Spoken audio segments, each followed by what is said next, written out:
علیکم، میں بات سن رہا ہوں عدلیہ میں بڑے پیمانے پر اکھاڑ پچھاڑ ہوئی ہے. جسٹس منصور علی شاہ صاحب ملک سے باہر چلے گئے ہیں اور ایک طوفان کھڑا ہو گیا ہے ان کے ملک سے باہر جانے پر. کوئی کہتا ہے کہ وہ بھی چلے گئے اور کوئی کہتا ہے کہ وہ اعجاز الاحسن نہیں ہے کہ ایسے بھاگ جائیں گے. اس پر بحث کیوں ہو رہی ہے جسٹس منصور علی شاہ صاحب کے باہر جانے پر، اور وہ کب واپس آئیں گے، اور جب وہ واپس آئیں گے تب تک ملک میں کیا کیا کچھ ہو چکا ہوگا، کیا ہوگا اس پٹیشن کا جو تحریک انصاف نے دائر کر رکھی ہے، کیا ہوگا ان اپیلوں کا جو مسلم لیگ نون، پیپلز پارٹی اور الیکشن کمیشن نے دائر کر رکھی ہے. ایک تو ہم اس مدعے پر بات کریں گے. دوسرا، مذاکرات کی بات چل پڑی ہے کہ جی عمران خان کے ساتھ یا پی ٹی آئی کے ساتھ حکومت براہ راست مذاکرات کرنا چاہتی ہے، جبکہ عمران خان صاحب جو ہے وہ حکومت سے انڈائریکٹلی محمود خان اچکزئی کے ذریعے مذاکرات کرنا چاہتے ہیں.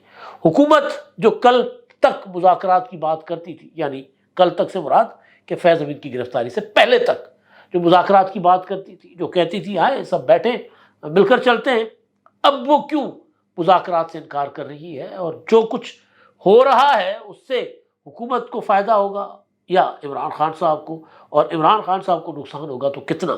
اس سارے معاملات پر بات کریں گے. اور ایک اور مدعا ہے، اور وہ ہے عمران خان صاحب کی بہن نے اٹھایا.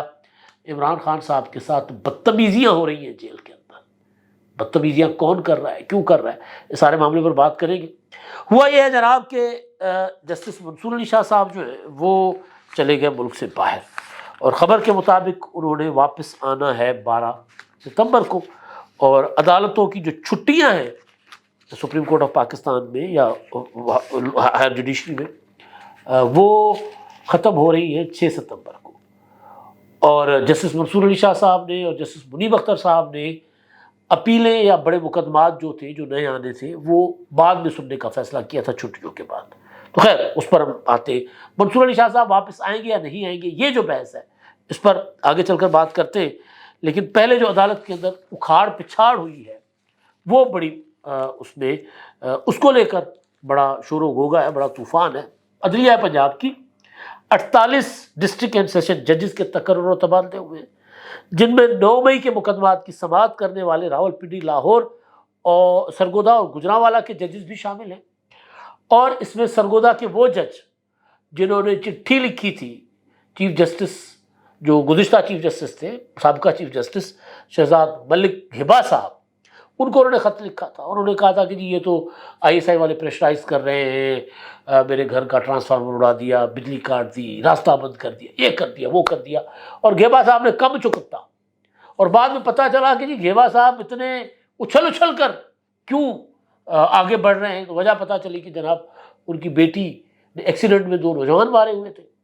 اس معاملے کو کیونکہ پرسو کیا جا رہا تھا، انویسٹیگیشن میں ثابت ہو گیا ہوا تھا کہ ان کی صاحبزادی نے نہ صرف 2 نوجوانوں کو کچلا، بلکہ انہوں نے بطور جج لاہور ہائی کورٹ اپنی صاحبزادی کو بچانے کے لیے تمام جو اخلاقیات، قانونی جو اور انصاف کے تمام تقاضے روند ڈالے تھے. اور انویسٹیگیشن کرنے والے افسر کو عدالت لاہور ہائی کورٹ نے محبوس کر کے رکھا ہوا تھا کئی گھنٹوں تک. جب وہ توبہ کر کے جب تک اس نے نہیں کی تب تک اس کو نہیں چھوڑا گیا. لیکن وہ بھی شیر کا بچہ، اس نے بعد میں رپورٹ میں لکھ دیا کہ انہوں نے مجھے محبوس رکھا تھا. تو پتہ چلا تھا کہ جناب یہ خط کے پیچھے کیا ریزن تھی. لیکن بہرحال ممکن ہے کہ سرگودا کے جو جج تھے انہوں نے تو خط لکھا ہو، مداخلتیں تو ہوتی ہیں، انہوں نے خط لکھا ہو اس نیت سے کہ واقعی مداخلت ہو رہی ہے. لیکن گھیبا صاحب کے ہاتھ لگ گیا تھا وہ بٹیرا، تو بٹیرا ہاتھ لگ گیا تو انہوں نے اس کے ساتھ لیٹس پلے ود اٹ کرنے کی کوشش کی جو عمران خان صاحب نے سائفر کے ساتھ کی تھی. لیکن معاملہ گڑبڑ ہو گیا، چیزیں سامنے آ گئی، اور اسلام آباد ہائی کورٹ کے چیف جسٹس نے کہا کہ یہ کیا ہے، مقدمہ درج کریں. کیوں ایک باپ جو ہے اپنے بیٹے کے لیے انصاف کے لیے در در مارا پھر رہا ہے اور اس کو 2 سال سے اس کو انصاف نہیں مل رہا. تو بہرحال وہ ایف آئی آر بھی ہوئی، پھر ضمانت بھی ہو گئی ان کی صاحبزادی شانزے ملک صاحبہ کی. تو وہ جج صاحب کے علاوہ ایک اور جج صاحب جن کا تبادلہ ہوا ہے وہ اپنا راول پنڈی والے ہیں، جس میں میں اب یہ پڑھنے کی کوشش کر رہا ہوں جو ان کا نام. ان کے اوپر پروسیکیوشن نے الزام لگایا تھا کہ وہ جو ہے ان کا جھکاؤ ہے پی ٹی آئی کی طرف. راول پنڈی کے جج ان کو بھی تبدیل، ملک اعجاز آصف صاحب ان کو بھی تبدیل کیا گیا. اور پھر سرگودا والے کا تو میں نے آپ کو ذکر کر ہی لیا. گجرانوالہ والے نے میرا خیال ہے کہ انہوں نے تو کچھ سزائیں وغیرہ دی تھی. تو سوال یہ اٹھایا جا رہا تھا حکومت کی طرف سے مسلسل کہ یہ برطانیہ میں ہو گیا معاملہ، سزائیں ہو گئی، فرانس میں معاملہ ہو گیا، سزائیں ہو گئی، دنوں میں سزائیں ہو گئی، وہاں یہاں تک کہ برطانیہ کے قوانین کے مطابق کم عمر بچوں کو سزائیں نہیں ہوتی. لیکن ریسنٹلی جو پروپیگنڈا ہوا جس میں نسلی فسادات اٹھ کھڑے ہوئے اور خون ریزی کا خدشہ پیدا ہو گیا برطانیہ میں، تو اس پروپیگنڈا میں سوشل میڈیا استعمال کرنے والے چھوٹے بچے جو تھے ان کو بھی سزا سنا دی گئی کہ نہیں، یہ جرم معاف نہیں کیا جا سکتا. بچہ اگر کوئی انفرادی جرم کر لے ٹھیک ہے، لیکن سوسائٹی کے اندر انتشار فتنہ پھیلانے والوں کو معاف نہیں کیا جا سکتا. تو یہاں پر سزائیں نہیں ہو رہی تھی، حکومت سوال کر رہی تھی، D G I S P R سوال کر رہے تھے. تو سمجھایا جا رہا تھا کہیں نہ کہیں کہ ججز پریشر میں الٹا پریشر.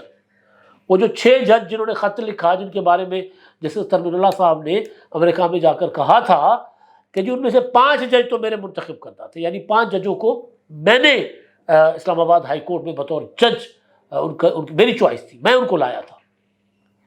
تو یہاں پر دباؤ کہا جا رہا تھا کہ اسٹیبلشمنٹ کا ہے اور فیصلے عمران خان کے حق میں تھے. تو میں تو پہلے دن سے اس بات کا قائل ہوں اور آپ کے سامنے بات رکھتا رہا ہوں کہ بھائی دباؤ عدلیہ کے اوپر آئی ایس آئی کا اور انٹیلیجنس اداروں کا رہتا ہے ہمیشہ، اب بھی ہوگا. لیکن اس بار جو زیادہ دباؤ جس میں آ کر عدالتیں فیصلے نہیں کر رہی یا ججز جو ہیں بار بار مقدمات چھوڑ جاتے ہیں. نیب 190 ملین پاؤنڈ دیکھیں، 3 جج تبدیل ہو گئے، جج فیصلے نہیں کر پا رہے، جج پریشر میں، ججوں کو گالیاں ملتی ہیں. جج گھر جاتے ہیں تو بچے کہتے ہیں کہ دیکھیں جی اب ہمیں تو اسکول میں بچے کہہ رہے ہیں کہ جی آپ کے باپ کے پاس ہے معاملہ، اگر آپ کے باپ نے عمران خان کے خلاف فیصلہ سنایا تو پھر ہم دیکھ لیں گے. مطلب اس طرح کا پریشر سوسائٹی کے اندر سے بلڈ کر کے ججوں کو مفلوج بنایا گیا، عدالتی نظام کو مفلوج بنایا گیا. تو یہ شکایتیں تھیں. اب اس میں کچھ تبادلے ممکن ہے کہ ان کا تعلق پی ٹی آئی کی طرف ججوں کے جھکاؤ کی وجہ سے ہو، اور باقی کیونکہ چیف جسٹس عالیہ صاحبہ جب سے آئی ہیں، عالیہ نیلم صاحبہ، تو ان کے آنے کے بعد کوئی تبادلے نہیں ہوئے تھے. اور استاد محترم سعید چودھری صاحب کے مطابق کہ یہ جو نئے چیف جسٹس آتے ہیں جب، تو ایک روٹین میٹر ہوتا ہے کہ ججز کے تبادلے ہوتے ہیں، ہوا کرتے ہیں. تو جس طرح نیا سی ایم آ گیا، نیا چیف سیکرٹری آ گیا، وہ اپنی مرضی کی جو ہے وہ ٹرانسفر پوسٹنگ کرتے ہیں. تو یہاں پر بھی میٹر زیادہ تر وہ ہے، لیکن کچھ جج صاحبان کے تبادلے کے بعد پی ٹی آئی والے پریشان ہیں. اب میں دیکھ رہا ہوں ٹویٹر پر تحریک انصاف کے لوگ ٹویٹ کر رہے ہیں جی وہ جج بھی ہٹا دیا، وہ جج بھی ہٹا دیا. جس طرح عمران خان صاحب مطلب جیل حکام تبدیل ہوئے، خان صاحب کو کا حال پتلا ہو گیا کہ یہ کیوں تبدیل کیے جا رہے ہیں. تو کہیں نہ کہیں کوئی نہ کوئی کنیکشن ضرور ہوگا. ایک یہ معاملہ. دوسرا جسٹس منصور علی شاہ صاحب جو ہیں وہ امریکہ گئے ہیں، کوئی لیگل کانفرنس ہے وہاں پر، اور انہوں نے 12 ستمبر کو واپس آنا ہے. لیکن میں دیکھ رہا تھا کہ کچھ لوگ اس کو اس طرح کر کے پیش کر رہے ہیں جس طرح اعجاز الاحسن صاحب چلے گئے تھے. تو اشفاق صاحب ہیں، محمد اشفاق صاحب لاہور کے جرنلسٹ ہیں اور بہت بڑے سپورٹر ہیں چیف جسٹس صاحب کے، چیف جسٹس کہہ رہا ہوں جسٹس منصور علی شاہ صاحب کے. تو ان کا ٹویٹ جو ہے وہ انہوں نے جواب دیا ہے کسی کو، کوئی خالد حسین تاج صاحب ہیں، ان کو انہوں نے جواب دیا ہے، اور جواب میں وہ لکھتے ہیں کہ جو ہے نا منصور علی شاہ صاحب ہیں، یہ آئینی ترمیم ہو یا نہ ہو، جسٹس منصور علی شاہ صاحب کا راستہ نہیں روکا جا سکتا، کیونکہ یہ جسٹس اعجاز الاحسن نہیں ہے، بس اتنا یاد رکھیں. یعنی وہ بھاگیں گے نہیں، وہ آئیں گے.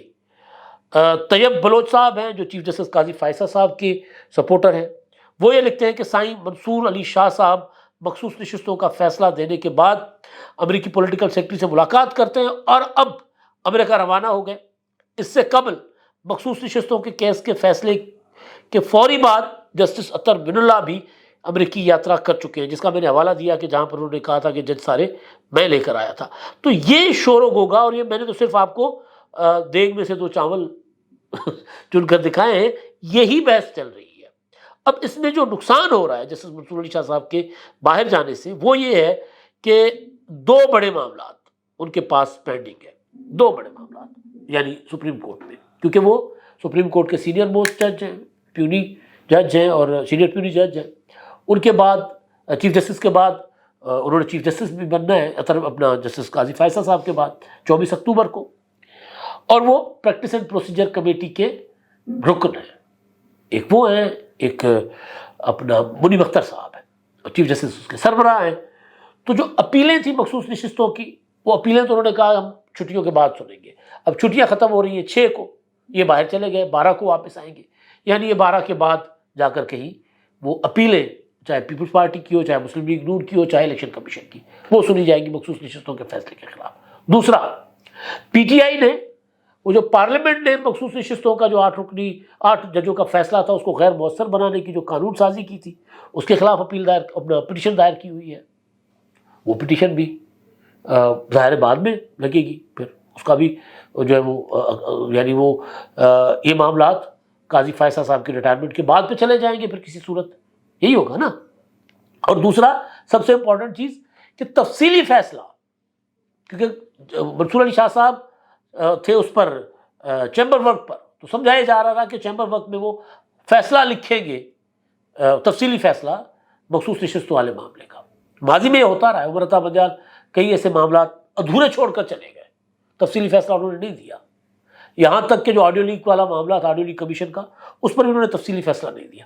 تو اس وجہ سے یہ بحث چل رہی ہے کہ کہیں جسٹس منصور علی شاہ صاحب جو ہیں قابل احترام، وہ قاضی فائز عیسیٰ کی ریٹائرمنٹ تک کوئی امپورٹنٹ چیزیں نہیں آگے لے کر جانا چاہ رہے ہیں. اس طرح کا کچھ شکوک و شبہات کا اظہار کیا جا رہا ہے، چاہے وہ اپیلیں ہوں، چاہے وہ پی ٹی آئی کی پٹیشن ہو.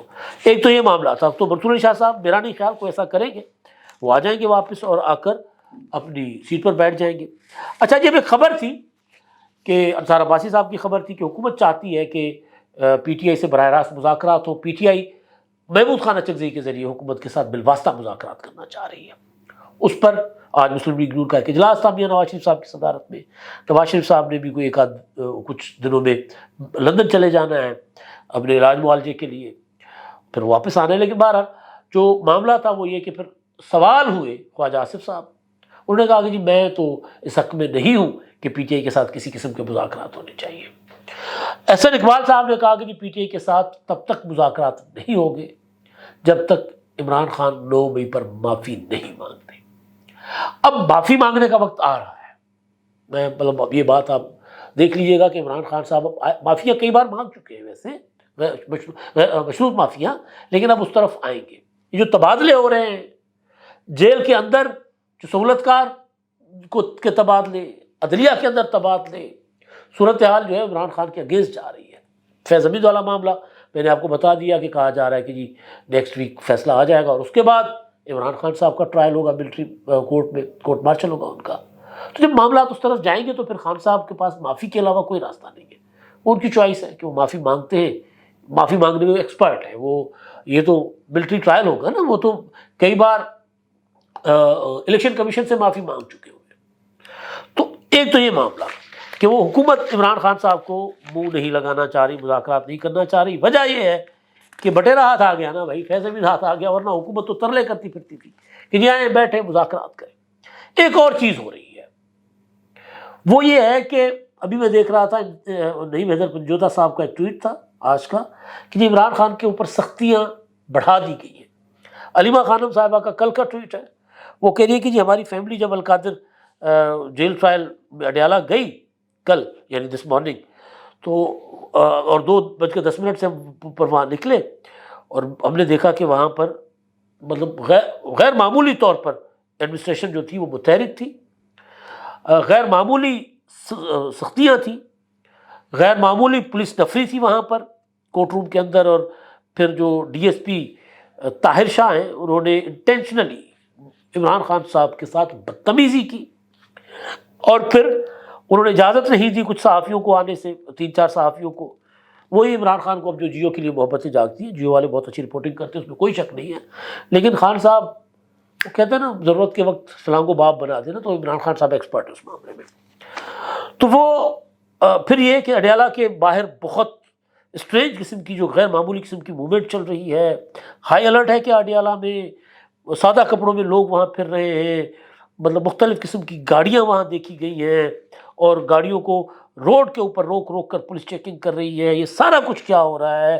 عمران خان جب اڈیالہ میں ہے تو یہ سارا کچھ کیوں ہو رہا ہے؟ اور جب اڈیالہ میں آئی ایس آئی کے کرنل اور میجر جو ہے وہ انچارج ہے ان کی سیفٹی کے، تو ہو کیا رہا ہے؟